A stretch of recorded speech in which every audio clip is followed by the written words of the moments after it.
have our wind trigram gates. We're going to go through these 8 gates of the mandala and go through it through the lens of the I Ching trigram of wind.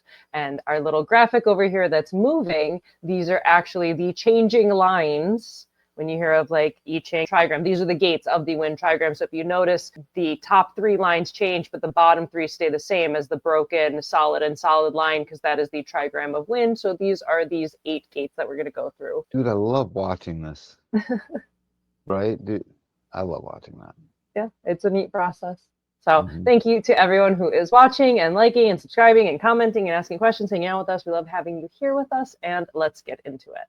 A recap on the trigram of wind within the I Ching. Wind is whatever penetrates, spreads, and grows, shaping itself to the space available and shaping space to its own nature. This is about responsive flexibility and sensitively improvising and adapting. Wind creates no resistance. It has a subtle yet far-reaching influence. Wind is the eldest daughter. Basically, every trigram of the I Ching has this place in the family. And so you can go, if you look at the bottom graphic right over here, we can see that we have the broken line and the solid and the solid.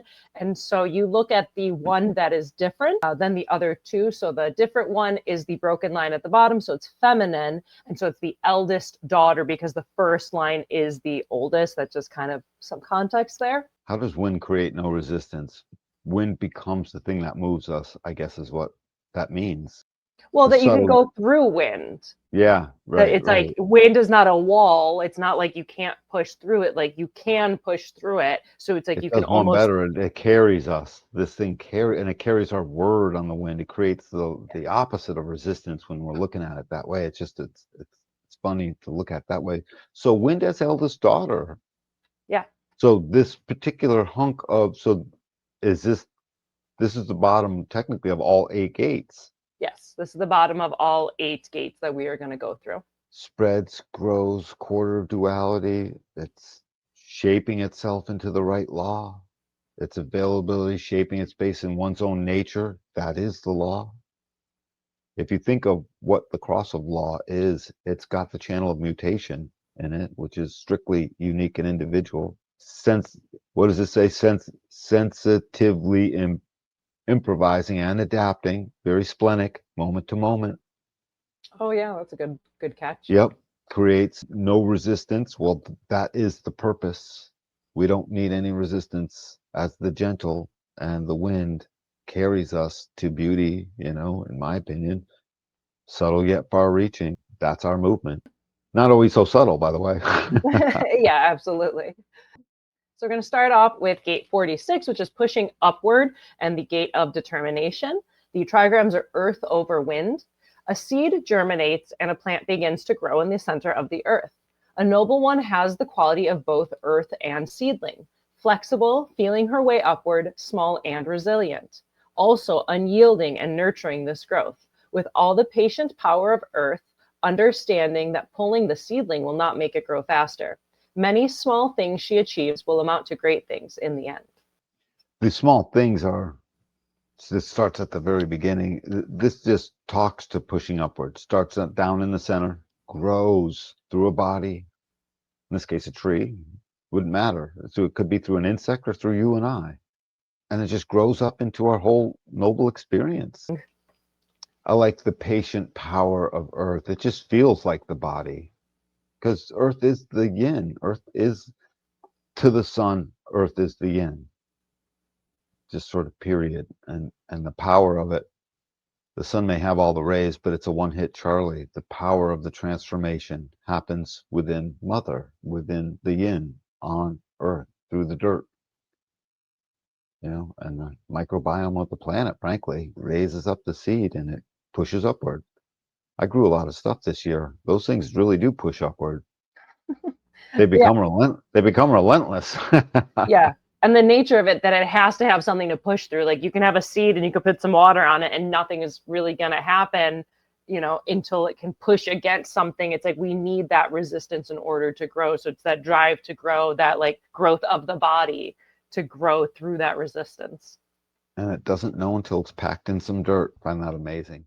Next up, we have gate 18, which is work on what has been spoiled, and the gate of correction. The trigrams are mountain over wind.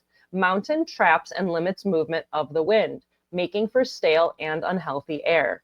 An invisible corruption, poisoning from within. A noble one transforms this picture, stirring people up like the wind.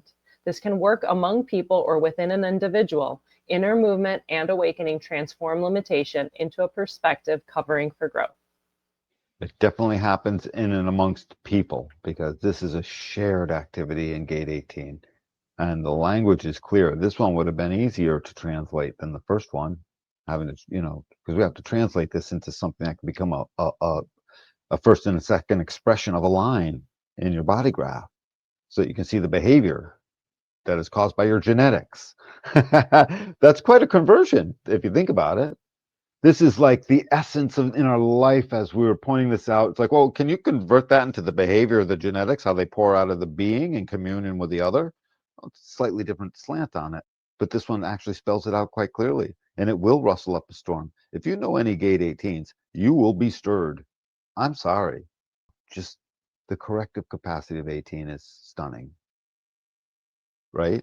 It sees, you can't get anything by it. Yeah. It's always aware. It's like alert. It's like those RoboCop eyes. And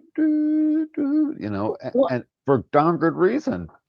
Yeah, and correcting that which is blocking vitality, because 58 is about vitality, and 18 is going to say, hey, what is blocking this vitality, like the stale air in this story? Mountain traps and limits the movement of the wind, making for stale and unhealthy air, an invisible corruption poisoning from within. And the wind has to like blow it all out to get the air moving again. It's like that stale air of like a closed up, boarded up house. It's like, open up the windows, get it moving. It's such perfect language because the invisible, stagnant corruption, it's invisible, can't see it, can't quite tell. I mean, as we move on and get to gate 57, it just is so kind of adorable how this becomes the penetrating awareness of all of that. Mm-hmm. We're still working off of the clarion. Yeah, this language said everything about I see it, fix it.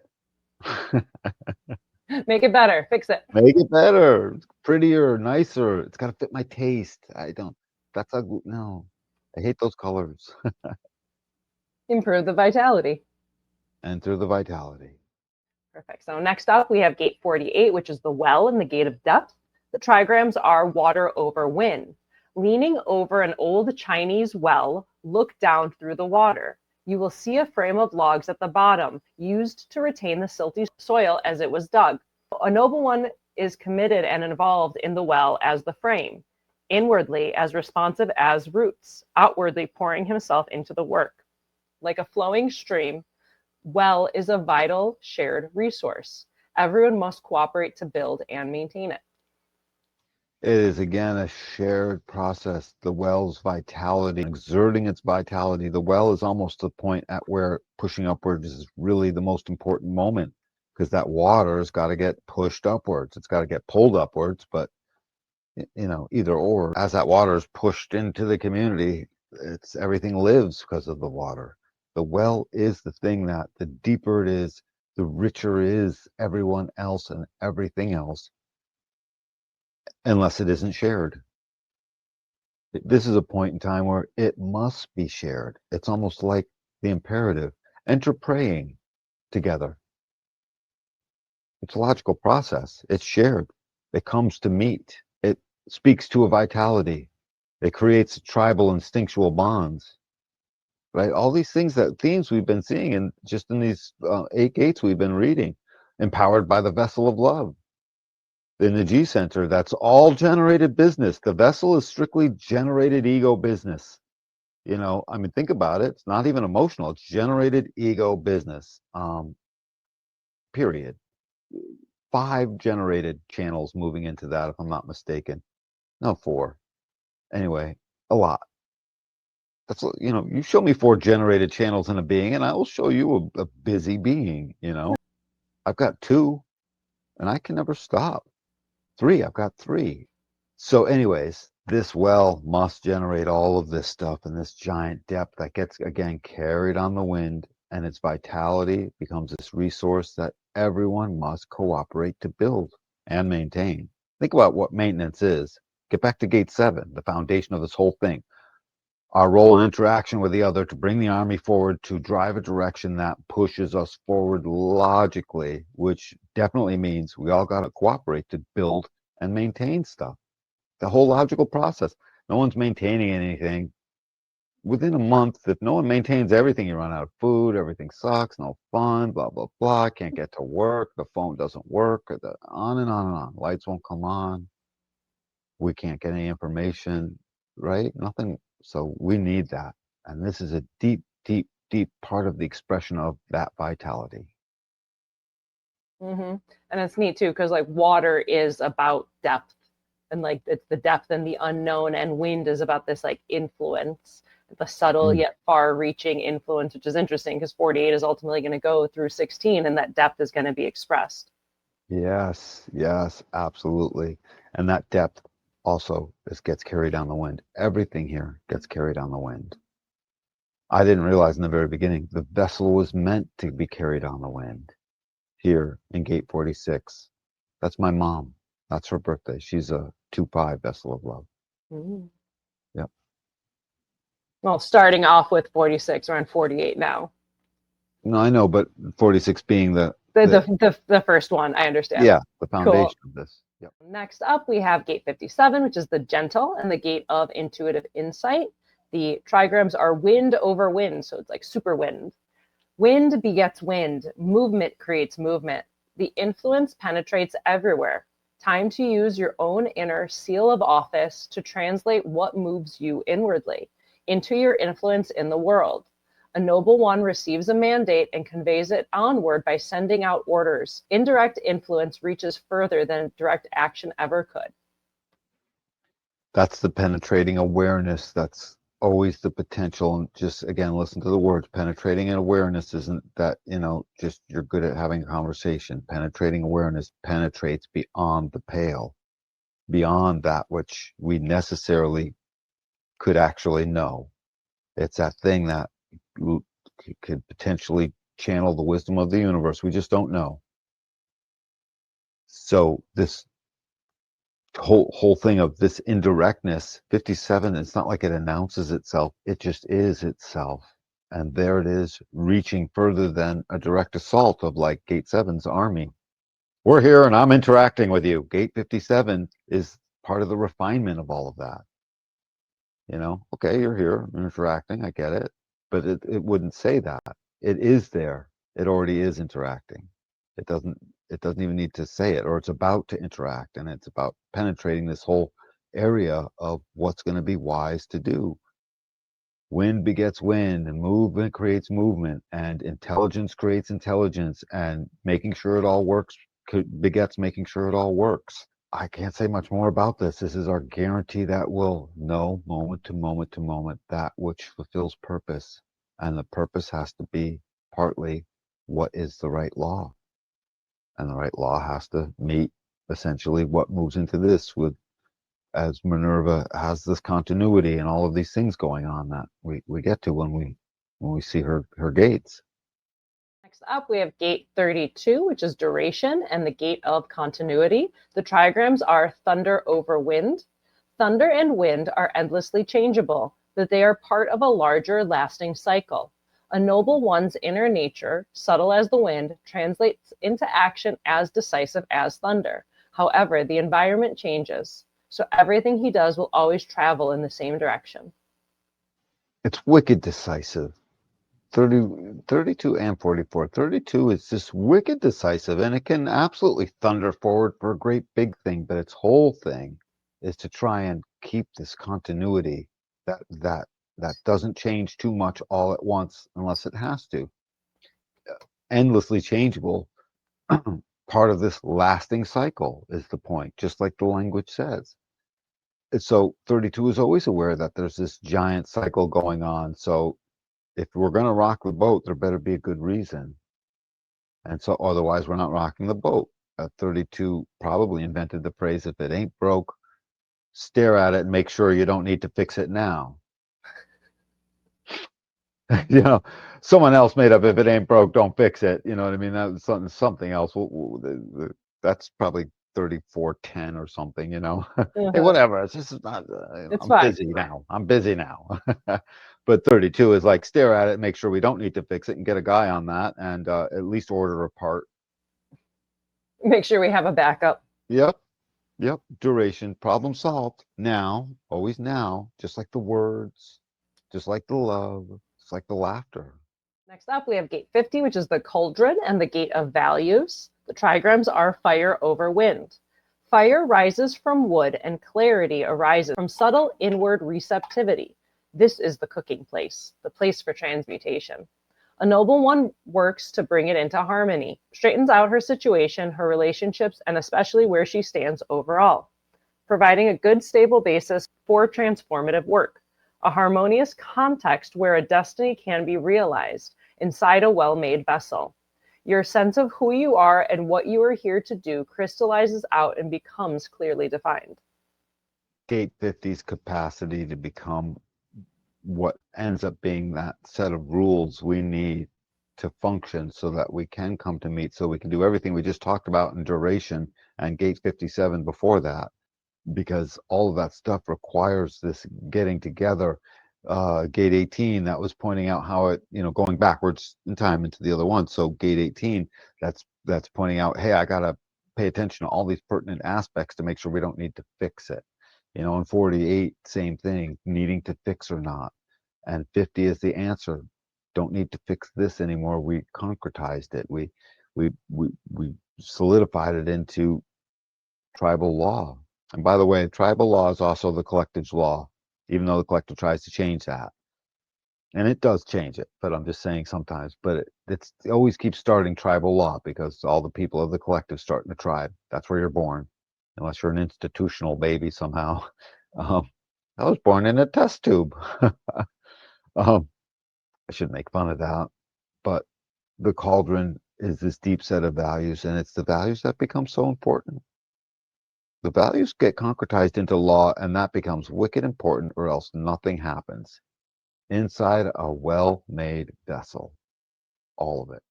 We have gate 28, the preponderance of the great, and the gate of the game player. The trigrams are lake over wind. Water should sustain the tree, but an excess will drown it. Interaction and communication should sustain you, but too much will be overwhelming. Drowning the natural growth of your spirit in a flood of demands and expectations, you cannot possibly absorb all of these demands and preoccupations into your identity. You would only lose yourself. Water should sustain the tree, but an excess will drown it. What a great, great line. Yeah, because lake is about like abundance. Yep. So lake over wind, the wind carrying the abundance. The abundance is, I like how the abundance is our purpose. Our purpose is supposed to be towards abundance. Mm-hmm. Part of the master keynote of 55 and 2 and 1, all the rest of that. But yeah, so I always wondered, like, as I look at this, like, it almost makes sense to put this preponderance of this great prior to the 50 laws. Why not have this preponderance before the final law is made? Because gate 28 is about mutation, and mutation won't take place. I mean, they all are because it's an individual gate, and the mutation that needs to take place can only take place in a pulse where, dude, you're not in the preponderance of the great if you are truly only in survival mode all the time. It's just you won't. You know, I always make the joke, yeah, porpoises have big brains and they probably have lots going on there, but how much consciousness are they fully really sitting down there talking about when every minute to two they have to get to the surface and breathe, and they have to remember to breathe their entire life? Breathe, Moni. Okay. You know, a minute later, breathe, Moni. You know, how will you ponder the greatness of our existence, which is what we're under pressure to do in the first place? And how will you get to this and choose what games to play if the law is not already concretized, allowing that? The circuitry exists to serve the individual circuitry. So the collective and the tribe and even integration, it all is there to serve the uniqueness of the individual circuitry. The wheel's movement is doing the same thing here. The tribal law then makes way so that we actually have time for the stillness that took place in Jesus's time to get all the pertinent aspects and proponder the great. What is my purpose? My purpose has to be more than making stamps day in and day out. My purpose has to be more than whatever it is. And we realize what that is through a struggle, through certain risk taking. And you can't take risks if you're just in the Wild West with no law. Risks will kill you. But when the tribal law is set in place and the tribe is running smooth enough to adhere to that, in this case, God's law, which, if anyone doesn't know, God's law and common law are about the same thing. I mean, one is solidified in written down law, but the common law was so simple. It's very Ten Commandments-y. Well, yeah, that's the foundation of law in the Western Hemisphere. Totally, and probably it in a lot of derives places. from like the Bible, like everything. Totally. Yeah. That's why they call it Judeo-Christian societies, not because everyone has a beanie on their head or whatever and that had nothing to do with that. It's because the laws come from the original writings, Yeah. which is obvious, and it's also dang lucky for it because the common There's law some is good rules, like don't murder, don't steal. There's some good stuff. Yeah, and it was all straightforward stuff. And so, though that had to be set into place before 28 preponderance could allow the flood, figure out what's the right amount of water for the tree, how close to the lake. Some trees will work right in the middle of the lake. I've seen trees grow right out of the middle of swamps. So they figured it out. So, I'm just saying that the variety of uniqueness is limitless. It's got to get figured out. And the purpose is in the figuring it out. And then the coming together to figure it out, and that's where we're bookend with this 32 and the gate we're about to get to. And this whole Minerva section of it, Jesus was the first 4 gates we read. These second 4 gates we're about to end with 44 next. When I put those 4 together, you'll see how we are the protector of the word and all of that. This whole thing is to protect the word. Yes, there's a little battle. I get it. There's battle readiness. And so there will be battle at times, right? The protector, but the protector is in their intellect. And this thing is a thinker, man. There's intellect here ultimately. Finally, we have gate 44, which is coming to meet, and the gate of alertness. The trigrams are heaven over wind.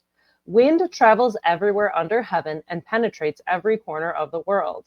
The prince receives the mandate, orders from heaven. It penetrates to his core and travels through him. He cannot control or contain such power, but he can broadcast it to change his whole realm. Yeah. Basically, not only he can broadcast it, he must broadcast it. Where? When they come to meet. It's like huddle. So if you don't huddle, you don't got to play. Unless everyone's, got telepathy going on. Dude, you're fired if you don't huddle. You know what I mean? If you're the quarterback and you don't huddle up your guys long enough, the coach is going to have something to say about that. Yeah, you got to get together and know what to be alert about. Come to meet now. When is that huddle? Right now. It's only now because they're playing a game. When's that game being played? Right now, unless someone calls timeout. That's funny. Timeout in order to stop now.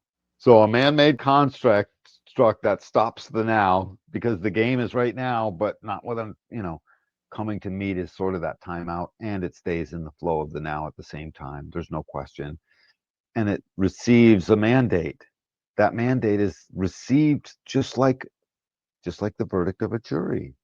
The jury doesn't know what it is. They come to meet, and only through the church. What is our direction until we come to meet, in a congregation amongst friends? I didn't know what I was doing today when I was, 12 and my parents all let us all outside, actually, younger than that, until we all came to meet. And then we got together and it's like, now we're doing this. And before, the purpose wasn't being fulfilled. Not fully. Parts of it are fulfilled in our aloneness. The rest of it is filled in our togetherness. And what is the foundation of all of this? Communalist separatist, right? Isn't that part of the foundation of all of this? Is we're getting together and then we're separating, we're getting together. Doesn't that describe the tension of all of this? The tension and release of what gate was that in, or which one was that? I forgot already, but we just discussed the tension and the release. I think it It's was the Quarter of Duality. just duality generally. Yes, the tension and release of the quarter itself. So coming to meet is an alert thing. And what's the alertness to? That which might need to be manipulated and worked with and steered back onto the road. The manipulation of the wheel to pull the car back into the right direction. So that's what it's alert to. It's alert to the dang speed bumps on the side that go really loud and get you back on track. And it's alert to who comes to meet. Just like 37 will say, who comes to the dinner table? 30, so who comes to meet? What are we doing? And the purpose cannot be fulfilled until we come to meet. And then when you keynote it all, the conservativeness of bringing the right people to meet to get the actual consensus feeds and protects the capacity to make the law, which all serves gate 28 to come up with the purpose. And the purpose, when the purpose is abundance of some sort, the direction is beauty and the end is communion. Even if you're a separatist, you're still part of the community and you're still in the communion, never going it alone because we came to meet. And then the practical, coming to meet, make babies. I mean, it's always make a baby. Got to make some babies. Hey, what do you got? Throw in some making babies with that. So yeah, that was our going through the 8 gates of the I Ching trigram of wind. So all 8 of those gates were foundationally wind, and then had the 8 trigram gates go over them one by one. So that was our little I Ching deep dive on top of our Godheads deep dive. And so it was a good time. So I feel really delightfully good about that. Do you have any final words on that? I feel like you got a lot of talking out today. No, I really did. I love Jesus. I love Jesus more than I did before. Yeah, he's great. Somehow the essence of it all, and just recognize how this movement takes us through bonding and it brings us back into what will be the yang when it's all over. Gate 44 ends the yin. The yin says, mother says, come to meet. And Jesus said, listen to your mother, Yeah. Probably still listen to your father, but we all I translate that into mom has awareness. Mom knows. Yeah. And so what Danny's referring to is when you look at the human design mandala, then from gate 2 through 44, it's yin, feminine led. The foundations are yin, and that half of the year leads with the yin, which makes sense. It's growth, it's summer, it's when everything is alive. And then after we finish off with 44, then we'll go into gate 1, and then the yang will lead through into the spring when we'll go back into the feminine. And just when you look at gates 1 and 2, they make the incarnation cross of the vessel of Sphinx or an arm of that. They become part of, I think, defiance or refinement later, one of the two. And then both of them are defiant, by the way, and refining. Defiance is refining and refinement is defiance. If you think about it, I am refining myself, well, then I'm defiant to someone else because someone will find that way. And that's all yang.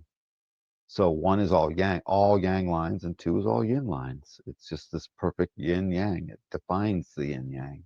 Yeah, and it makes sense that just there's a balance within the year and the energetics of it. So I have no other final thoughts on all this. It's my final thought is like and subscribe and figure out our contact information, which I think we put on here somewhere, and say stuff about and contact us and get yourself read. Come in for exactly how is it we bring this knowledge to you personally, so we can look at your body graph and your kids and yourself, and you'll love it. Absolutely. And like and subscribe and tell everyone else, and get us over 1,000, get us over 10,000. We want a lot. Yeah, I think we're at 940 something right now. So we're getting towards, we're at like 941 before the show I saw. So we're headed towards 1,000. We're doing it. So it's really exciting. Thank you. Yeah. Thank you, everyone. Thank you, Danny. Thank you to everyone who is watching, liking, subscribing, hanging out. Thank you for being here, and we will catch you next time. Much love, everyone. Catch you next time. Bye.